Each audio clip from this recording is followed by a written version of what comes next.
समय आज़ादी का आंदोलन और उसी आंदोलन से समाजवाद, सहकारिता निकल के आता है।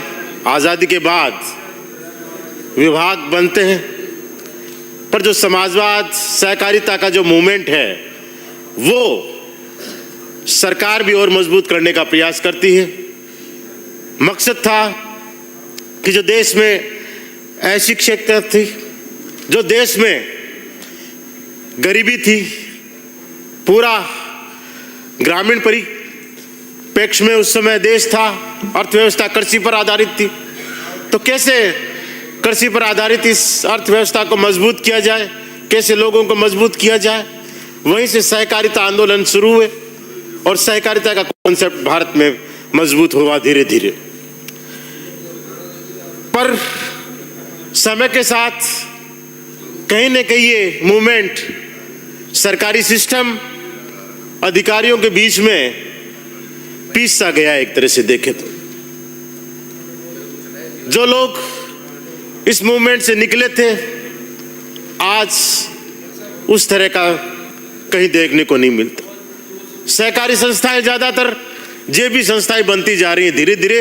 विशेष तौर से जो सरकारी सहकारी संस्थाएं हैं, पूरी तरह से, अभी पूर्व माननीय सदस्य भी कह रहे थे, लास्ट में अपना सुझाव दे रहे थे कि धीरे धीरे एक व्यक्ति विशेष के जेब में हर संस्था जाती जा रही है और उसका खामियाजा आम आदमी उठा रहा है। समय आ गया, व्यवस्था कुछ बदले, समय के साथ इसमें बदलाव करें। चुनाव सहकारी समितियों के समय पर करवाएं। हालात ये हैं कि 10-10, 15-15 साल सहकारी समितियों के चुनाव नहीं होते। 3 साल के लिए अध्यक्ष बन जाता है, 3-3, 4-4 कार्यकाल अकेला ही करता चलता।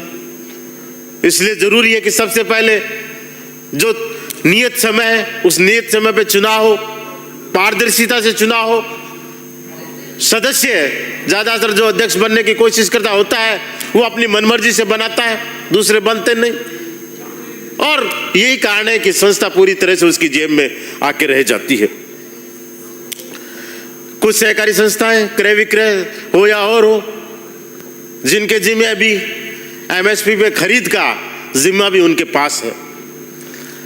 पर बड़े दुख के साथ कहना पड़ता है कि जो खरीद केंद्रों पे जो हालात इस बार पैदा हुए हैं, मैं मेरे जिले की या मेरे तहसील की बात करूं, मेरे विधानसभा क्षेत्र की बात करूं, तो बड़े भयावह थे।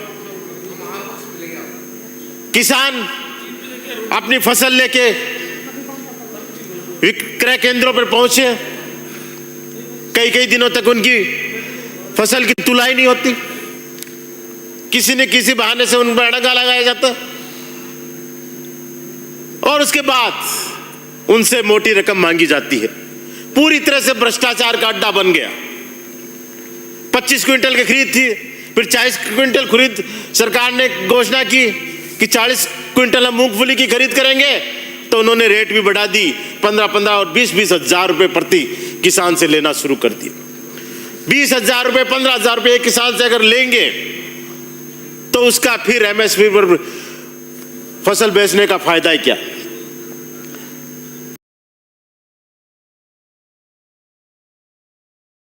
इतना जबरदस्त भ्रष्टाचार इस बार इस खरीद में हुआ है कि अगर मंत्री जी जांच कराएंगे इसकी, तो इनको पता चलेगा कि किस तरह से भ्रष्टाचार का खुला खेल इस बार इस मूंगफली की फसल में खरीद में हुआ है।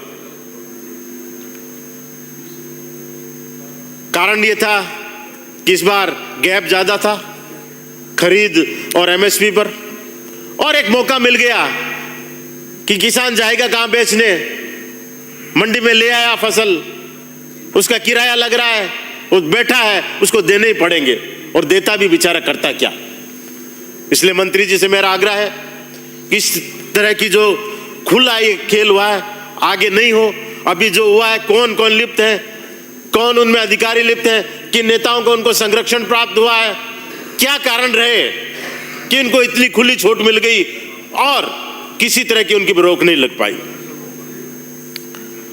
दूसरा, जो ये खरीद शुरू होती है बहुत लेट शुरू होती है। किसान की समस्या यह है कि उसकी फसल जो ही मंडी में उसके खेत खलिहान से बाहर घर पे आती है तो उसको चिंता रहे कि मैं इसको तुरंत इसको बेच के आऊं, ताकि जो पैसा मैं किसी को चुका सकूं, जो मैंने लोन लिया उसको चुका सकूं, मेरे घर में कोई काम है उसको मैं कर सकूं। पर खरीद इतनी लेट होती है कि उस बीच में वो फसल बेच देता है। इसलिए कोशिश करें कि जो ही फसल की कटाई का समय आए उसी समय खरीद की सरकार चालू करे, ताकि फसल सीधी कटते ही उस किसान की वो एमएसपी पे बेचने का वो काम कर सके, क्योंकि इतने दिन तक किसान इंतजार नहीं कर सकता। उसके बीच में उसकी फसल जो दलाल व्यापारी होते हैं वो खरीद लेते हैं और उसके बाद में वो एमएसपी पर उसके नाम से उन जो वहाँ है क्रय विक्रय समितियों को या जो भी एजेंसी लेती है उसको देते हैं। तो फसल किसान की लेने वाली संस्था सरकार, पर फायदा वो व्यापारी वो दलाल उठा लेते हैं जो इस 1-2 महीने के गैप में उसकी फसल खरीद लेते हैं और उसके बाद में उसका टोकन कटा कर उसकी फसल लेते हैं। तो ये सीधा जो फायदा किसान को मिलना चाहिए और सरकार के पास माना तीसरी जगह जो हो रहा है इसको बंद करने की जरूरत है। एक इयारा सोसाइटी मेरे विधानसभा क्षेत्र में थी, जहां बात उठी कि कुछ पूर्व के लोगों ने घपला मोटा किया है और किया है, चर्चाएं चली, पर उस चर्चाओं को जब और ज्यादा हवा लगी कि जब एक व्यवस्थापक राजूराम जिसकी संदिग्ध हालत में लाश मिलती है, पुलिस मुकदमा उसका दर्ज करती है, अब बीएनएस आ गई, बीएनएस 103(1) और 61(2) में, और उसके बाद अब दूसरा कोई व्यक्ति वहां लेना नहीं चाहता। क्या कारण रहे? हालांकि क्यों, ये तो पुलिस जांच का विषय है कि संदिग्ध हालत में लाश मिली है, किस तरह हत्या हुई है, क्या मामला है, ये मैं ज्यादा नहीं कहना चाहता, ये जांच का विषय है। जब तक उसकी तहकीकात नहीं हो जाए, पुलिस अपनी अंतिम रिपोर्ट कोर्ट में पेश नहीं कर देती। पर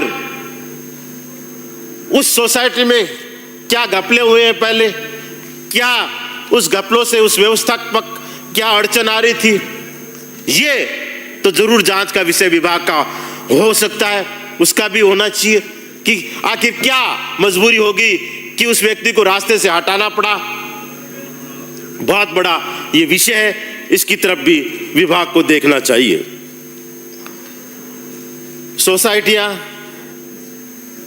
जो गांव की हैं, खाद बीज इनकी वितरण का भी, डीएपी वगैरह का भी उनके पास जिम्मा होता है, पर बहुत सी सोसाइटियां ज्यादातर जिस ढंग से उनको जिम्मेदारी दी गई है वो कर नहीं पाते। कुछ सोसाइटियां आर्थिक दृष्टि से कमजोर है, डीएपी वगैरह के लिए एडवांस पैसा देके उनको मंगाना पड़ता है, वो मंगा नहीं पाते और नुकसान किसान को उठाना पड़ता है। कुछ सोसाइटियां बीज खाद अपनी मनमर्जी से वितरण करती हैं और एक गरीब किसान उसमें पिसता है।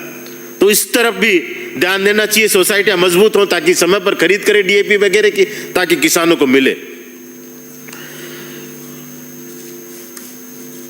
एक बाजरा राजस्थान का मुख्य फसल है, अपन सब जानते हैं, और देश में सबसे ज्यादा बाजरे का कहीं उत्पादन है तो वो राजस्थान में है। सरकार भी इस बाजरे की फसल को, मिलेट्स को प्रोत्साहन कर रही है कि कैसे लोग ज्यादा से ज्यादा खाएं, ज्यादा से ज्यादा उपयोग करें, गेहूं का उपयोग कम करके बाजरे की तरफ शिफ्ट होएं। पर बड़े दुख के साथ कहना पड़ रहा है कि हो सकता है आने वाली पीढ़ी धीरे धीरे समाप्त करें, इस गेहूं से निकलकर पूरी तरह से बाजरा उगाना ही छोड़ दे किसान, क्योंकि बिकना बहुत महंगा। इसलिए बाजरे की फसल को एमएसपी पे सरकार खरीदना शुरू करे, किसानों को प्रोत्साहन करे, ताकि जो बाजरा एक ऐसी फसल है जो लोग उसका उपयोग कर सके। धन्यवाद सभापति महोदय। धन्यवाद। माननीय सभापति महोदय, आज सदन में मांग संख्या 50 सहकारिता